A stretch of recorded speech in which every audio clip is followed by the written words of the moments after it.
हरिओम.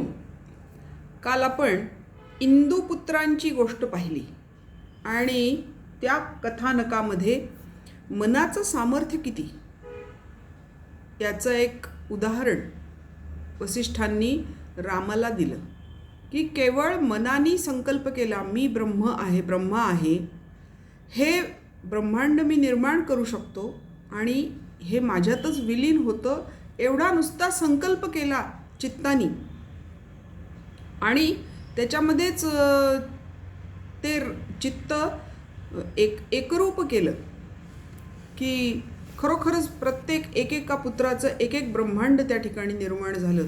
हे आपण कालच्या कथेमध्ये पाहिलं होतं. म्हणजे मनाचं सामर्थ्य किती आहे हे आपल्या लक्षात येईल. याच मनाच्या सामर्थ्याच्या संदर्भात असणारी दुसरी कथा त्याच्या पुढेच आलेली आहे 89व्या सर्गामध्ये उत्पत्ती प्रकरणाच्या. त्या आख्यानाचं नाव आहे इंद्र अहिल्या उपाख्यान. तुमच्या आता लक्षात आलं असेल की इथे पात्रांची नावं कुठेतरी ऐकल्यासारखी वाटतात. त्यांच्या संदर्भात असणाऱ्या गोष्टी पण पुष्कळशा सारख्या असतात, पण आपल्याला जो माहिती आहे इंद्र देवांचा राजा, त्याचा इथे काहीही संबंध नाही. इथल्या त्या पात्राचं नाव फक्त इंद्र आहे. गौतम पत्नी अहिल्या हिचाही इथे अर्थार्थी काही संबंध नाही. इथे येणाऱ्या त्या स्त्री पात्राचं नाव अहिल्या आहे. एवढंच फक्त लक्षात ठेवायचं. त्या इंद्र अहिल्याचा या इंद्र अहिल्याशी अर्थार्थी काही संबंध नाही, फक्त नाम साधर्म्य आहे. तर अशा या इंद्र आणि अहिल्या यांचं आख्यान या ठिकाणी आलेलं आहे.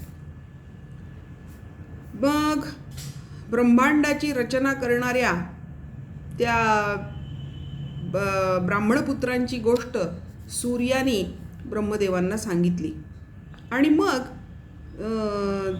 तिथे पुढे असा उल्लेख आहे. काय म्हणतो सूर्य ब्रह्मदेवाला काय म्हणतो बघा. बहुकालम यद अभ्यस्तम मनसा दृढनिश्चयम. हे ब्रह्मा, मनाने दृढनिश्चय करून अनंत काळपर्यंत ज्याचा अभ्यास केला आहे, ज्याचं पुन्हा पुन्हा चिंतन केलेलं आहे, अशा शापेन अपि न तस्य अस्ति क्षयः नष्टा अपि देहके. त्या मनाने निर्माण केलेल्या ज्या गोष्टी असतात त्या शापानीही नष्ट होत नाहीत आणि त्या व्यक्तीच्या देहपातानंतरही त्या नष्ट होत नाहीत. सूक्ष्म जीवाच्या रूपाने त्या त्याच्यासोबतच राहतात. इतकं मनाचं सामर्थ्य आहे. म्हणून मनाचा वापर कसा करायचा हे मला कळलंच पाहिजे. मी जर वाईट गोष्टींसाठी केला तर देहपातानंतर सुद्धा त्या वाईट गोष्टी मनाच्या माध्यमातून, सूक्ष्म देहाच्या माध्यमातून आपल्यासोबतच राहतात. त्या पुढे पुढे पुढे येत राहतात. आणि हे सांगण्यासाठी त्यांनी एक इथे पुन्हा त्या इंद्र आणि अहिल्येचं कथानक सांगितलं आहे. सूर्याने गोष्ट सांगायला सुरुवात केली आहे. तो म्हणतो, पूर्वी मगध देशामध्ये इंद्रद्युम्न नावाचा राजा होता. इंद्रद्युम्न त्या राजाचं नाव. आणि महाभारतातला इंद्रद्युम्नशी याचा काही संबंध नाही. मी तुम्हाला तेच सांगितलं की इथे पात्रांची जी नावं येतात ती आपण पूर्वी कुठल्या तरी कथानकामध्ये, कुठल्या तरी पुराणामध्ये वाचलेल्या त्या पात्रांशी याचा काही संबंध नाही, फक्त नामसाधर्म्य आहे. तर मगध देशामध्ये हा इंद्रद्युम्न नावाचा राजा होता. त्याची कमळाप्रमाणे सुंदर डोळे असणारी अत्यंत रूपवती अशी अहिल्या नावाची पट्टराणी होती. अतिशय सुंदर आणि सुकुमार आणि विदुषी अशी ती होती.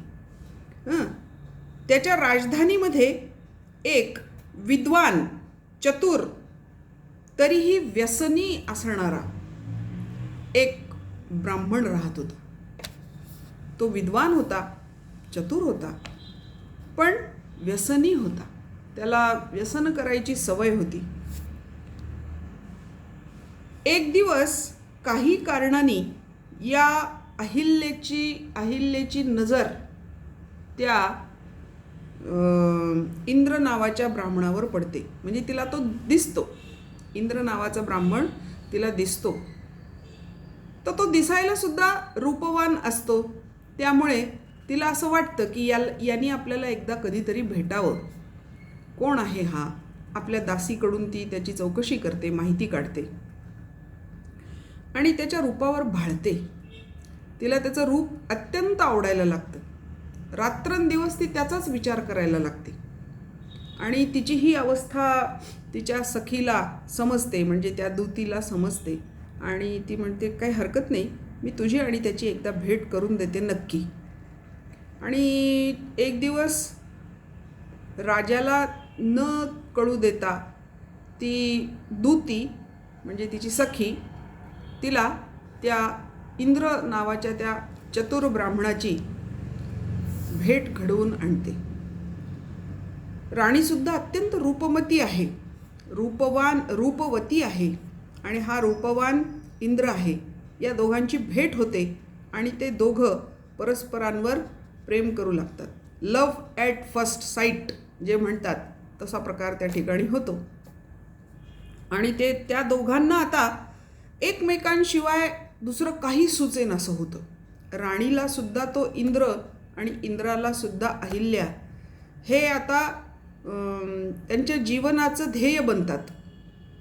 त्यांच्या जीवनाचं ते ध्येय बनतं की मला अहिल्याला प्राप्त करायचं आहे असं इंद्र म्हणतो आणि मला इंद्राला प्राप्त करायचं आहे असं अहिल्या म्हणते. आणि ते शक्य नाही, त्याचं कारण आहे. हा एकतर ब्राह्मण आहे म्हणजे क्षत्रिय नाही, त्याच्यामुळे क्षत्रिय ब्राह्मण असा विवाह होणं तसं दुराप असतं.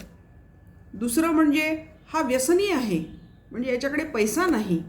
जरी एवढ्या मोठ्या राणीशी लग्न केलं तर तो तिचं सांभाळ कसा करणार. पण त्या दोघांच्याही मनामध्ये ह्या प्रश्नांना बिलकुल थारा नाही. त्यांना एकच माहिती आहे की मला इंद्राला अहिल्या मिळवायची, अहिल्याला इंद्र मिळवायचं आहे. आणि त्यांचं त्याप्रमाणे विचार करणं सुरू होतं की काय केलं म्हणजे असं होईल. मग ते चोरून लपून एकमेकांना भेटायला लागतात. त्या भेटीगाठी वाढतात. त्या इतक्या वाढतात की एक दिवस हे राजाला कळतं की हे दोघं जण परस्परांच्या प्रेमामध्ये आकंठ बुडालेले आहेत. आणि ते राजाला सहन होत नाही. कारण राणीसारख्या इतक्या श्रेष्ठ उच्चपदस्थ स्त्रीनी इतक्या हलक्या माणसासोबत असे संबंध ठेवावेत हे राजाच्या पचनीच पडत नाही. त्याला ते बिलकुल सहन होत नाही. मग तो काय करतो, तो त्या इंद्र नावाच्या ब्राह्मणाला, आता ब्रह्महत्या तर करायची नाही, त्याला मारून तर टाकता येत नाही, मग तो त्याला टॉर्चर करायला सुरुवात करतो. म्हणजे कधी ते हे चाबकाचे फटके मारायचे, कधी चटके द्यायचे, कधी उन्हात उभं करायचं, कधी थंड पाण्यात उभं करायचं, थंडीमध्ये बर्फावर उभं करायचं. अशा वेगवेगळ्या प्रकारांनी तो त्याला त्रास द्यायला लागतो. त्याला पण त्रास देत असे आणि राणीला पण त्रास देत असे की जेणेकरून त्या या त्रासाला कंटाळून तरी त्यांनी परस्परांना सोडून द्यावं असा त्याचा प्रयत्न होतो. पण हे दोघं इतके त्या प्रेमामध्ये बुडालेले असतात आकंठ की त्यांना चटके दिले तर चटकेही बसत नाहीत. ते हसत सहन करतात. त्यांना बर्फावर उभं केलं तरी त्याची वेदना जाणवत नाही. म्हणजे त्यांना कुठलीच वेदना जाणवत नाही, शारीरिक वेदना त्यांना कुठलीच जाणवत नाही. हे पाहिल्यानंतर तो राजा खूप चिडतो. कारण मारता येत नाही. स्त्री हत्या पातक नको, ब्रह्महत्या पातक नको, पण याच्यातून तर बाहेर पडायचं आहे. काय करायचं? टोकाचे प्रयत्न करूनही हे दोघं एकमेकांना सोडत नाही. म्हटल्यानंतर तो राजा भरत मुनींकडे जातो आणि भरत मुनींना विनंती करतो की हे असं असं आहे आणि तुम्ही जर त्या इंद्राला शाप दिलात, काही शासन केलं तर कदाचित याच्यातून आमची सुटका होईल. तर मी तुम्हाला ती विनंती करायसाठी आलो. तुम्ही याचं काहीतरी निराकरण करा, याच्यावर काहीतरी उपाय सांगा. मग ते भरतमुनींना सुद्धा कळतं की हे पापाचरण आहे आणि पापाचरणाला शिक्षा व्हायलाच पाहिजे. म्हणून भरतमुनी त्या दोघांनाही शाप देऊन टाकतात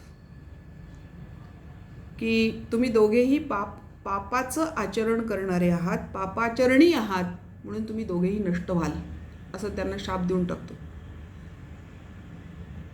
तर तो ब्राह्मण आहे, विद्वान आहे, चतुर आहे इंद्र.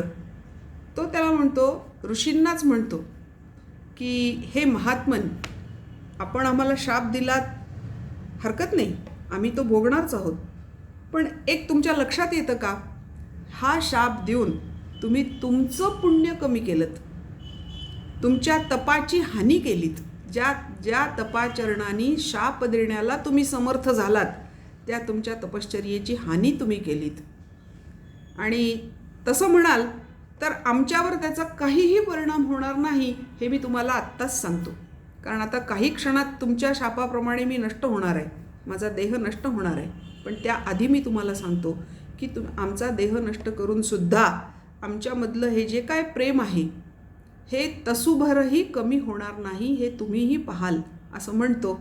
आणि थोड्याच वेळामध्ये त्यांच्या स्थूल देहाचा नाश होतो. राणी पण तिथे मरून पडते आणि तो इंद्र पण मरून पडतो. परंतु त्यांच्या स्थूल देहाचा नाश झाला तरी चित्तरूपाने सूक्ष्मदेह असतोच ना जागा. आणि त्या चित्तामध्ये, त्या मनामध्ये काय आहे, अंते मतिही सा गतिही. अगदी शेवटच्या क्षणीसुद्धा त्या चित्ताची मती काय आहे, त्या चित्तामध्ये बुद्धी काय आहे, तर आम्हाला परस्परांवर प्रेम करायचं आहे, बस, बाकी काहीच नाही. आणि ते सूक्ष्म देहाने त्यांच्याबरोबर देहातून बाहेर पडतं, त्यांना दुसरा देह प्राप्त होतो. मग तो पहिल्यांदा त्यांना हरिणाचा देह प्राप्त होतो. मग ते तिथे हरिण आणि हरिणी या रूपामध्ये परस्परांवर प्रेम करतात. मग त्यांना पक्ष्याचा देह प्राप्त होतो. मग पक्षी आणि पक्षिणी अशा रूपात मग ते ज्या योनीमध्ये जन्माला येतात त्या प्रत्येक योनीमध्ये हे द्वंद्व किंवा ही जोडी, हे जोडीने जन्म घेतात आणि जन्मोजन्म अखंडपणे परस्परांवर प्रेम करत राहतात. त्याच्यामुळे शापानी किंवा त्यांचा देह नष्ट झाल्याने त्यांच्या या चित्तानी जो संकल्प केलेला आहे परस्परांवर प्रेम करण्याचा, तो कमीही होत नाही किंवा त्याच्यामुळे त्यांची काही हानी पण होत नाही. म्हणून सूर्याने असं इथे म्हटलंय की बहुकालम यद अभ्यस्तम मनसा. पुष्कळ काळपर्यंत मनाने ज्याचा अभ्यास केलेला आहे, दृढनिश्चयम, आणि ज्याचा दृढनिश्चय केलेला आहे, शापेन अपि न तस्य क्षयो भवती. शापानी त्याचा पूर्ण निराश होत नाही. नष्ट अपि देहके, देह नष्ट झाला तरी पण त्या संकल्पाचा नाश होत नाही, कारण तो चित्तानी केलेला संकल्प आहे. चित्त हे सूक्ष्म देहाबरोबर या स्थूल देहातून बाहेर पडतं आणि पुढच्या जन्माला कारण होतं. चित्तामध्ये जो विचार असेल त्याप्रमाणे पुढचा जन्म मिळतो आणि त्याप्रमाणेच यांना अनेक योनींमध्ये जन्म मिळतो. त्या प्रत्येक योनीमध्ये ते दोघं प्रियकर प्रेयसी अशा स्वरूपामध्ये जन्मतात आणि शेवटपर्यंत एकमेकांवर प्रेम करत राहतात, कारण ते मनाने प्रेमबद्ध झालेले आहेत. म्हणून दाम्पत्य जीवन हेच त्यांचं ध्येय आहे आणि ते त्यांना प्राप्त होतं, कारण ते कोणी निश्चय केला आहे, चित्ताने निश्चय केला आहे, त्याचा अभ्यास चित्ताने बहुकालपर्यंत केलेला आहे. म्हणून सूर्य ब्रह्मदेवाला सांगतात की ज्या गोष्टीचं निश्चयपूर्वक बहुकालपर्यंत चित्ताने अभ्यास केलेला आहे, चित्ताने त्याचं चिंतन केलेलं आहे, मनन केलेलं आहे, मनोनिग्रह केलेला आहे, त्याचं सामर्थ्य हे शापानी सुद्धा नष्ट होत नाही, देहपातानी सुद्धा नष्ट होत नाही. म्हणून माणसाने काय केलं पाहिजे, तर त्या चित्ताला अडवण्याचा उपाय केला पाहिजे. म्हणून पातंजल योगामध्ये पहिल्याच अध्यायामध्ये व्याख्या येते, दुसऱ्या 2 नंबरच्या सूत्रामध्ये, योगश्चित्तवृत्ती निरोधः. योग म्हणजे चित्ताच्या वृत्तींचा निरोध करणे, त्यालाच योग म्हणतात, अशी त्यांनी पहिल्यांदाच व्याख्या केली आहे. आणि ती कशामुळे, तर चित्ताला अडवणं आणि चित्ताचं सामर्थ्य निर्बल करणं, बलवान चित्ताला निर्बल करणं हे सगळ्यात अवघड आहे. आणि ते ज्याला जमलं त्याला योग प्राप्त झाला असं म्हणता येतं. आणि म्हणून इंद्र उपाख्यानामध्ये या चित्ताच्या सामर्थ्याची जाणीव ब्रह्मदेवाला सूर्यानी करून दिली. कारण सूर्य हा सर्व जग साक्षी आहे, सर्व साक्षी आहे, सगळं त्याला दिसतं. त्याच्यामुळे तो हे असा उपदेश करू शकतो आणि तो इथे त्यांनी केलेला आहे. मंडळी, इंदुपुत्र आख्यान आणि इंद्र अहिल्या उपाख्यान या दोन्ही उपाख्यानांच्या द्वारे आम्ही आमच्या चित्तावर काय बिंबवायचं आहे, तर चित्ताचं सामर्थ्य प्रचंड आहे. ते तुम्ही जिथे लावाल तिथे ते काम करतं. मग तुम्ही वाईट कामासाठी लावाल, वाईट काम करेल. उत्तम कार्यासाठी लावाल, उत्तम कार्य करेल. तत्वबोधासाठी लावाल तर मोक्षापर्यंतसुद्धा घेऊन जाईल. मोक्षापर्यंत घेऊन जाणारं सुद्धा हे चित्तच आहे. फक्त त्याला कोणत्या कार्याला आपण जुंपायचं आहे, कोणत्या कार्यामध्ये त्याला रममाण करायचं आहे हे आपल्याला ठरवायचं आहे, निश्चय आपल्याला करायचा आहे. तेव्हा या ठिकाणी आज आपण थांबणार आहोत. आता उद्या याच चित्ताच्या संदर्भात असलेलं चित्त उपाख्यान, चित्त नावाचंच उपाख्यान आहे, अतिशय सुंदर आहे ते. त्याच्यामध्ये हे असं का घडतं, चित्त असं कार्य का करतं आणि त्याला रोखण्यासाठी आपण काय केलं पाहिजे याचा उपाय सांगितलेला आहे. तेव्हा उद्या आपण पाहूया चित्त उपाख्यान. आज मात्र इथेच थांबूया. हरिओम.